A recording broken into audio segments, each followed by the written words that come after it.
আজকেও একটা ফাটাফাটি কাবাব রেসিপি নিয়ে চলে এলাম। এটা হলো তন্দুরি চিকেন কাবাব।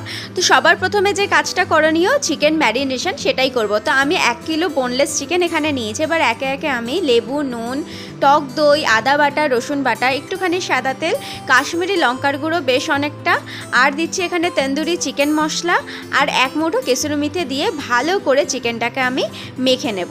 এবার চিকেনটা ম্যারিনেট হয়ে গেলে আমি এটাকে 40 মিনিটের জন্য রেখে দিচ্ছি। 40 মিনিট বাদে আমি কাঠিগুলো ভিজিয়ে রেখেছিলাম, সেই কাঠিগুলো তুলে নিয়ে আমি একে একে চিকেনগুলোকে কাঠির মধ্যে গেঁথে দিচ্ছি। এই কাঠিগুলো কিন্তু আমি চিকেন ম্যারিনেট করার আগেই জলে ভিজিয়ে দিয়েছিলাম, তাই এগুলো 40 মিনিট মতন জলে ভিজেছে। এরপর মিডিয়াম আছে একটা ফ্রাইং প্যান বসিয়ে দিয়ে সেখানে দিয়ে দিয়েছিলাম বাটারটা মেল্ট হয়ে গেলে একে একে আমি কাবাব স্টিকগুলো দিয়ে দিলাম। এবার 10 মিনিট ধরে এই কাবাব স্টিকগুলোকে উল্টে পাল্টে ভালো করে সেঁকে নিতে হবে, আর তাহলেই তৈরি হয়ে যাবে তন্দুরি চিকেন কাবাব।